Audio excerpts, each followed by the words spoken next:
Di dunia ini, ada tempat-tempat yang seharusnya tidak pernah didatangi. Tanah terlarang yang menyimpan dendam, darah, dan kutukan. Malam ini, aku akan membawamu ke sebuah kisah nyata yang berubah jadi legenda mengerikan tentang sekelompok siswa yang nekat berkemah di sebuah hutan yang dikenal dengan nama Hutan Mati. Mereka datang dengan tawa dan semangat, tapi pulang hanya menyisakan teror, jeritain, dan arwah yang tertinggal. Inilah cerita tentang kesurupan masar, ritual terlarang, dan kebangkitan iblis yang haus jiwa. Bersiaplah, karena setelah kamu mendengar kisah ini, mungkin kau tak akan pernah memandang hutan dengan cara yang sama lagi. Malam itu, sebuah bus tua berhenti di gerbang hutan yang terkenal angker. 20 siswa SMA bersama 2 guru pembina turun dengan wajah bersemangat, meski sebagian sudah merasa was-was sejak mendengar nama tempat kemah mereka, Hutan Mati. Kenapa sih harus di sini? Nggak ada tempat lain yang lebih normal? Bisik Nanda pada sahabatnya. Arga hanya menelan ludah. Hutan di depannya gelap pekat. Pohon-pohon tinggi menjulang seperti dinding raksasa yang menghalangi cahaya bulan. Udara terasa pengap, seolah tak ada angin yang bisa masuk. Guru pembina, Pak Surya, mencoba menenangkan mereka. Jangan takut, hutan ini sudah lama tidak dipakai, tapi aman. Kalian hanya perlu patuhi aturan. Jangan berpisah dari rombongan. Namun ucapan itu justru membuat beberapa siswa semakin gelisah. Saat mereka mulai berjalan masuk, Lani siswa yang dikenal pemberani menyorotkan senter ke tanah. "Hei, lihat Den, kok ada jejak kaki aneh? Besar banget." Jejak itu memang tidak wajar, panjang, dengan jari-jari yang runcing, seolah bukan milik manusia. Semua mendekat, tapi Pak Surya cepat-cepat menegur. "Jangan hiraukan, bisa jadi bekas hewan." Namun yang lain tahu, bentuk itu tidak mirip jejak hewan manapun yang mereka kenal. Setelah sampai di tanah lapang di tengah hutan, mereka mulai mendirikan tenda. Anehnya, salah satu tenda selalu roboh meski sudah dipasang berkali-kali. Tiap kali didirikan, tiang utamanya patah atau talinya terlepas sendiri. "Tenda ini kayaknya nggak mau dipakai," kata Arga sambil berkeringat dingin. "Ngaco kamu," sahut Pak Surya ketus, meski wajahnya mulai pucat. Akhirnya tenda itu ditinggalkan begitu saja, dibiarkan tergeletak.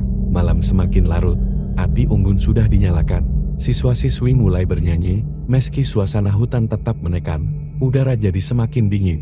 Tiba-tiba, di antara suara jangkrik, terdengar alunan musik gamelan. Sama, jauh, tapi jelas berbeda dengan suara alam. Bunyi itu seolah datang dari dalam hutan yang lebih dalam.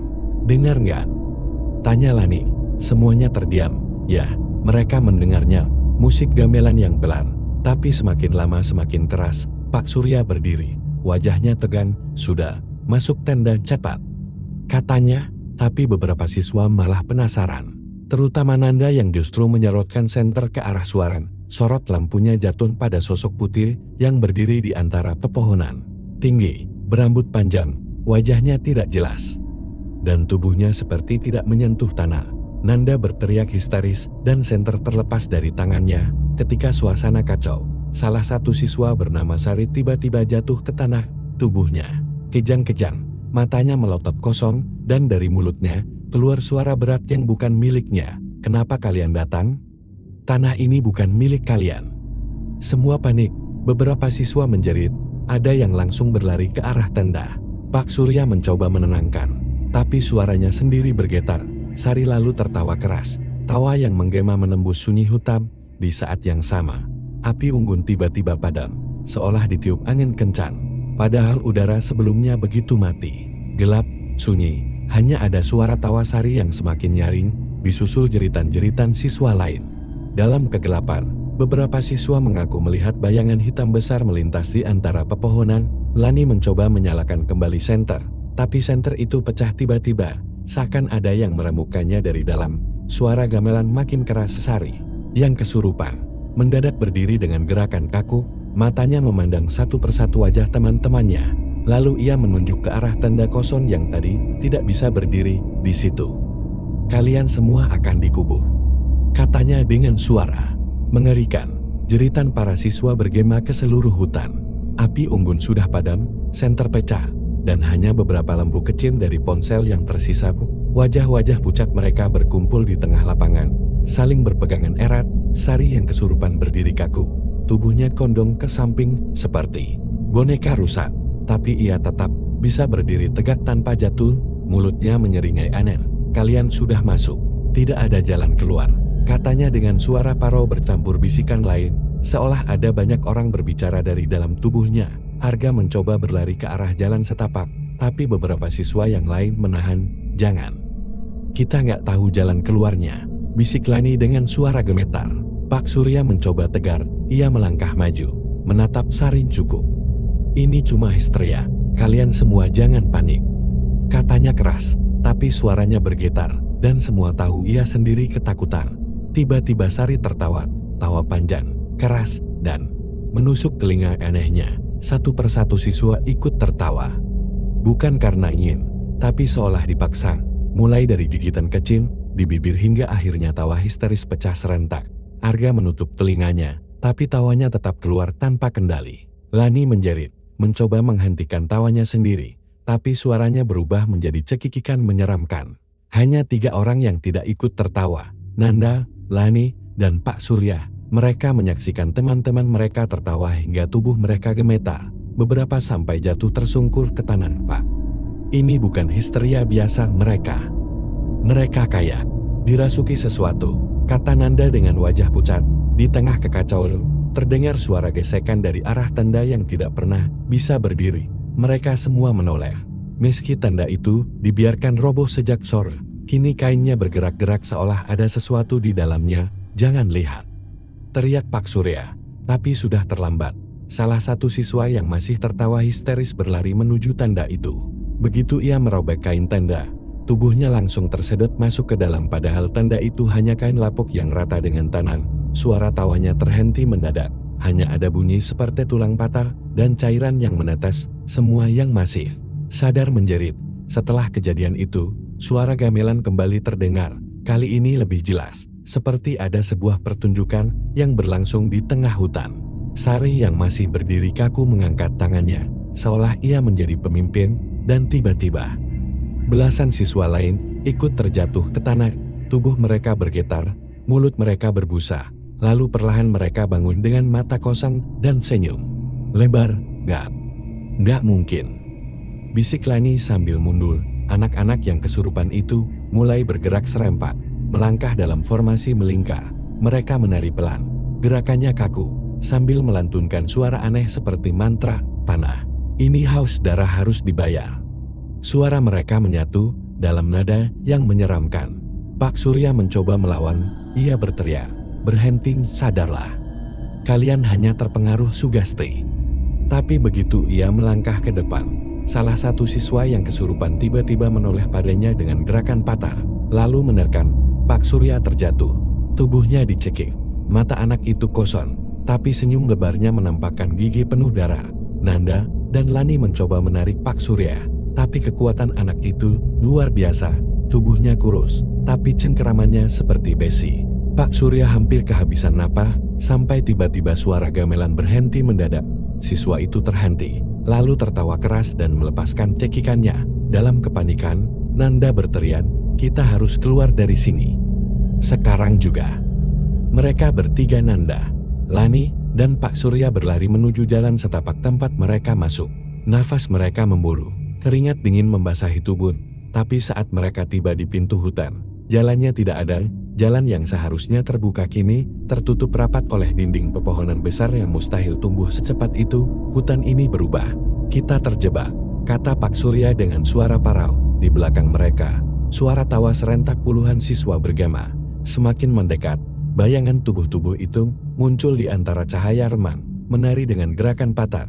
Wajah mereka dipenuhi senyum yang tidak wajar. Lani menjerit sambil memeluk Nanda. Pak Surya berdiri kaku, wajahnya pucat pasi. Suara gamelan kembali terdengar, kali ini bercampur dengan suara perempuan tua yang berbising, "Tidak ada pulang. Semua jiwa akan tinggal di sini." Tiba-tiba, dari arah pepohonan, muncul sosok tinggi berambut panjang dengan wajah gelap tanpa mata, tangannya panjang seperti ranting, bergerak perlahan mendekati mereka.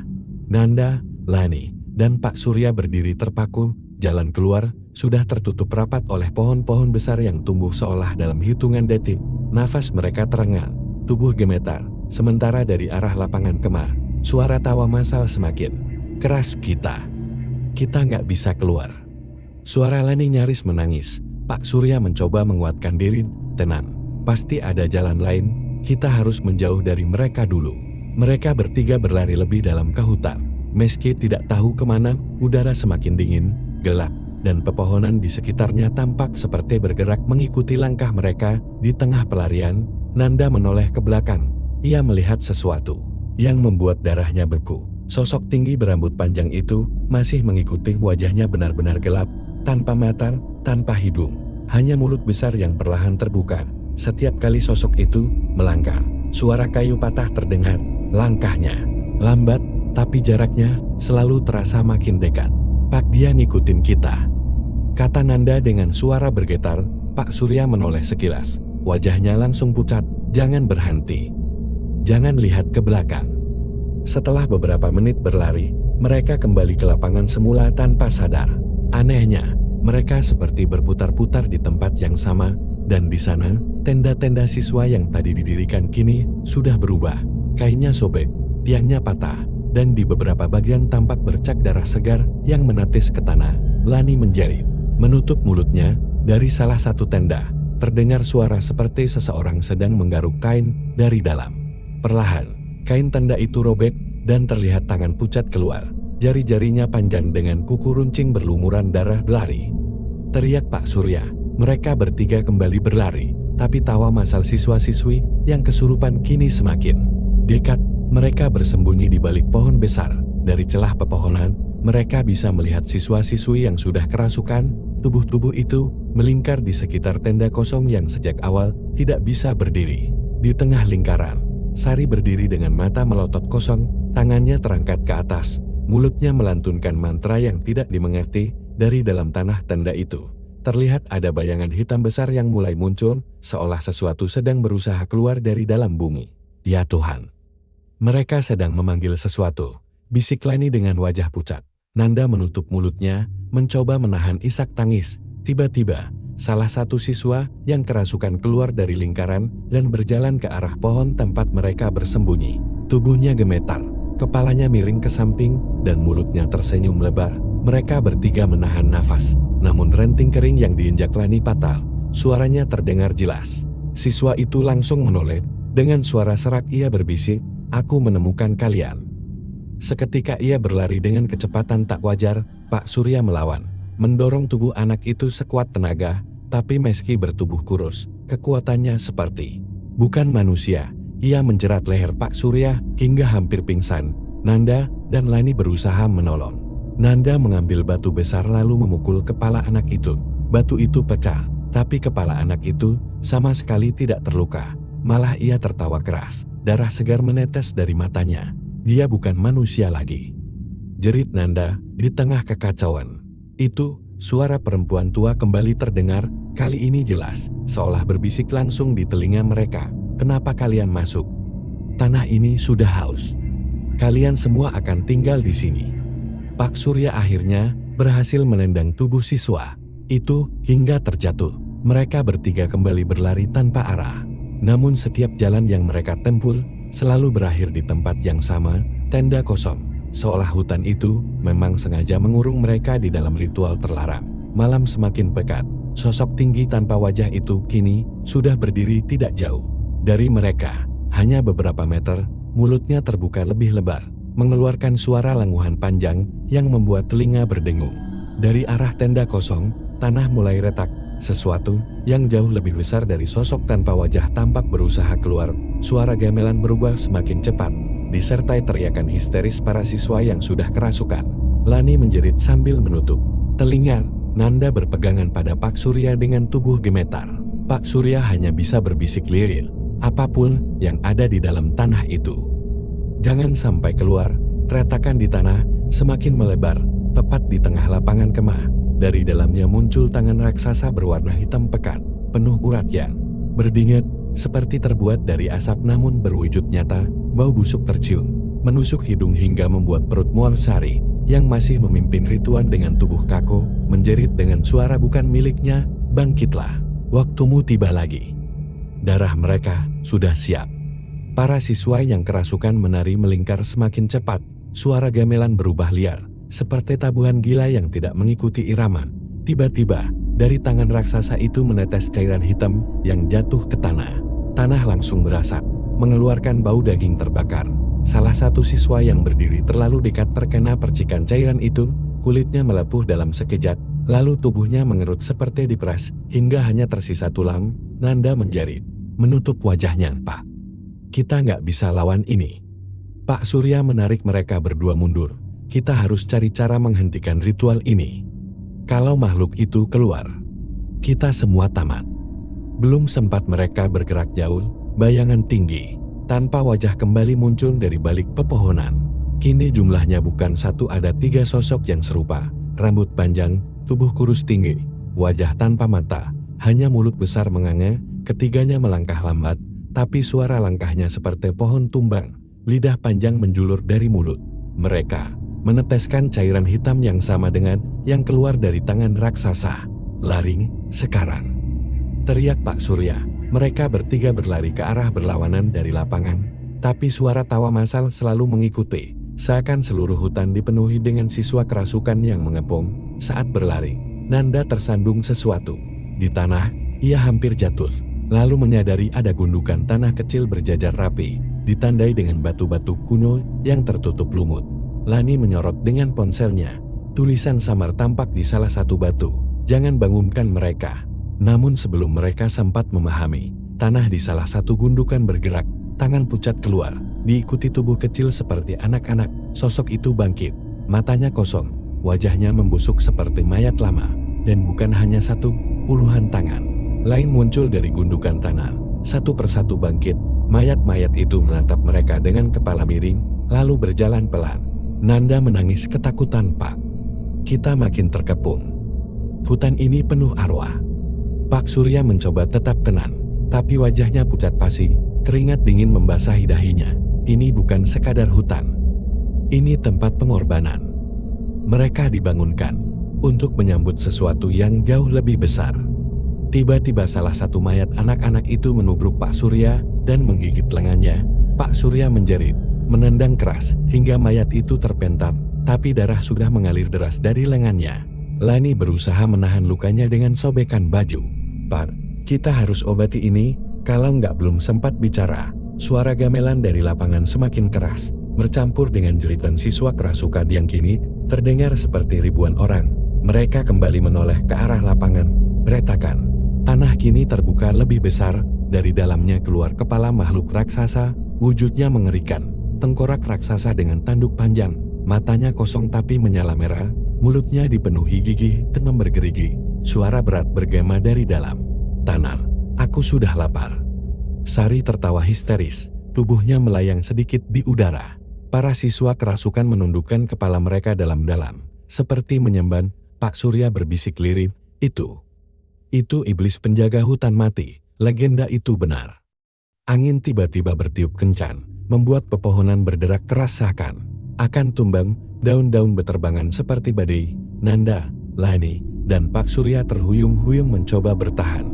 Namun dari arah retakan, tangan raksasa lain muncul, lalu menghantam tanah hingga seluruh lapangan bergetar seperti gempa. Suara gamelan berubah menjadi dentuman keras, sementara tawa siswa-siswi kesurupan semakin menggila, tak berhenti meski darah mengalir dari mulut mereka. Kepala raksasa itu semakin keluar dari retakan tanah, ukurannya begitu besar hingga pepohonan di sekitarnya patah. Matanya merah menyala, mulutnya terbuka, mengeluarkan bau busuk bercampur suara desisan seperti ribuan ular. "Jiwa, berikan jiwa untukku."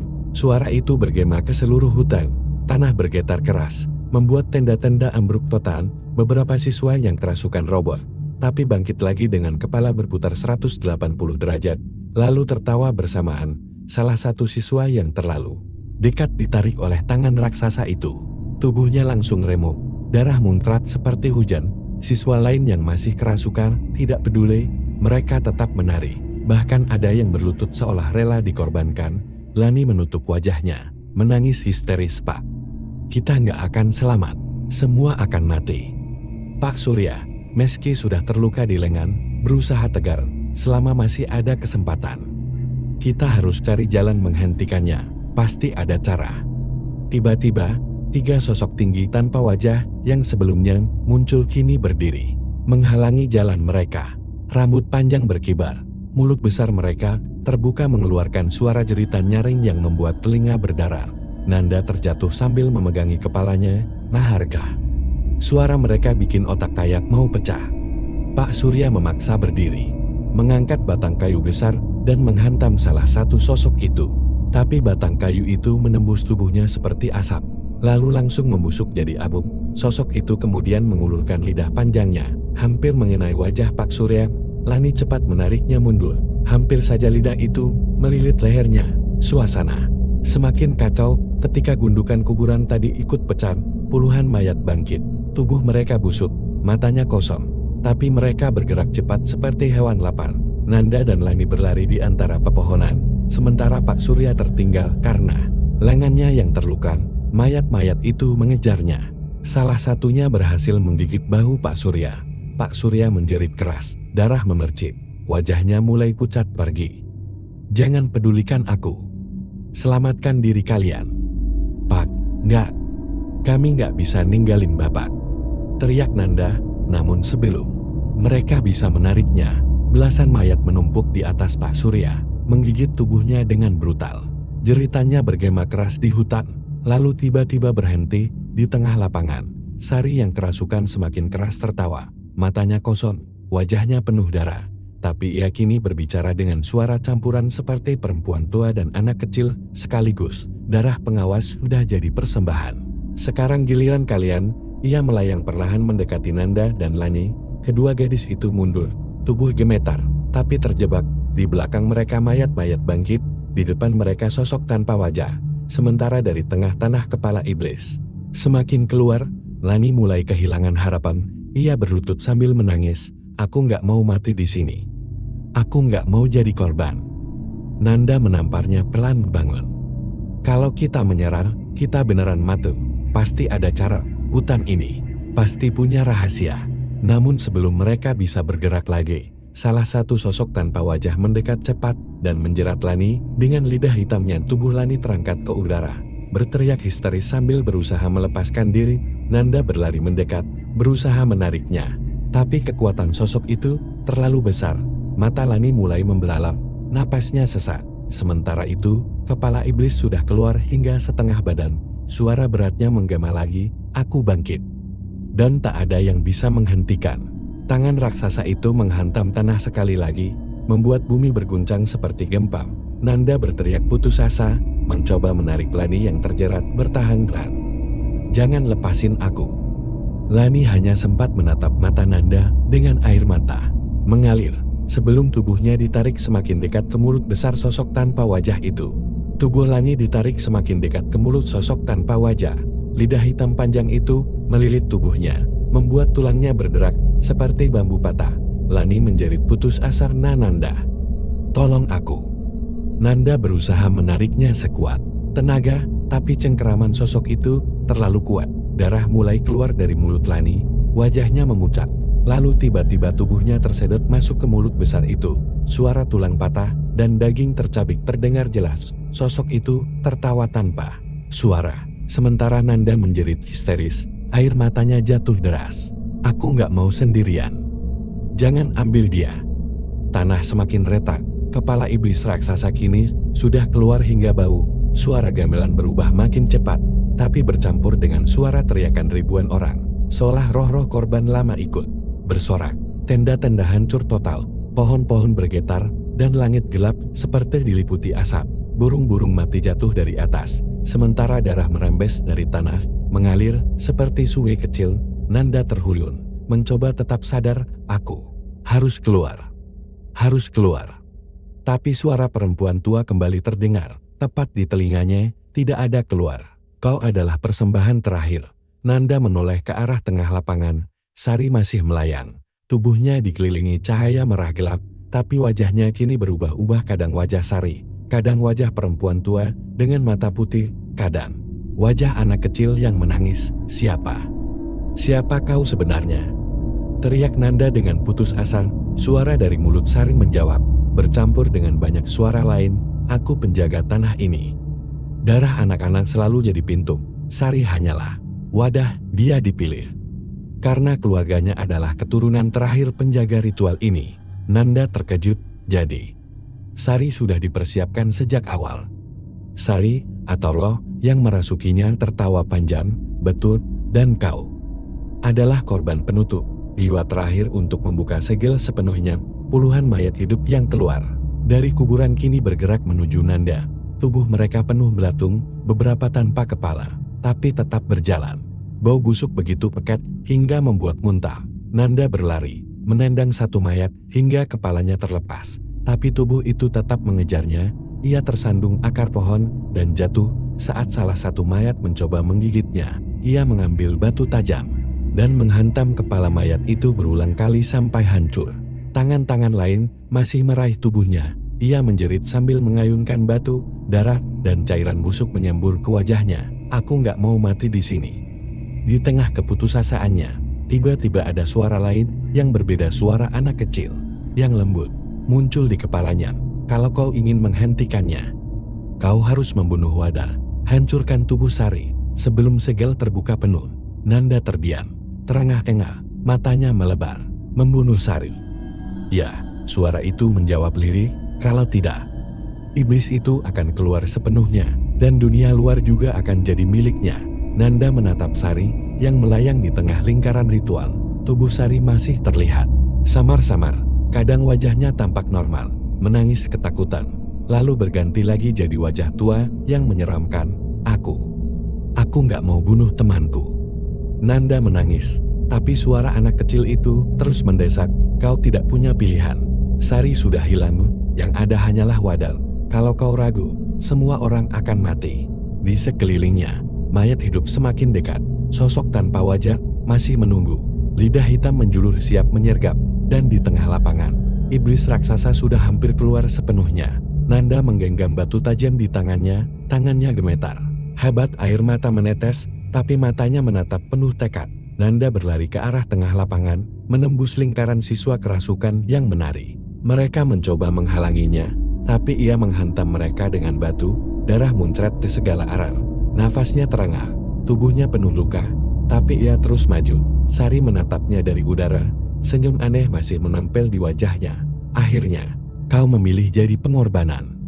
Nanda berteriak dengan suara putus asa, mengangkat batu tinggi-tinggi. Bukan aku yang jadi korban, tapi kau, Sari. Nanda melompat ke arah Sari dengan batu tajam di tangannya. Sari masih melayang di udara, tubuhnya dikelilingi cahaya merah gelap, senyumnya melebar, tapi di balik senyum itu wajah asli Sari. Sempat muncul sebentar wajah temannya, dengan air mata yang menetes. Nanda, tolong aku. Suara lirih itu terdengar, membuat langkah Nanda goyah sesaat, namun wajah itu segera berubah lagi jadi wajah perempuan tua dengan mata putih. Tertawa histeris, jangan percaya, dia sudah jadi milikku. Nanda meraung, menghantamkan batu tajam itu ke dada Sari. Batu menghantam keras, cahaya marah meledak keluar, membuat seluruh hutan bergetar.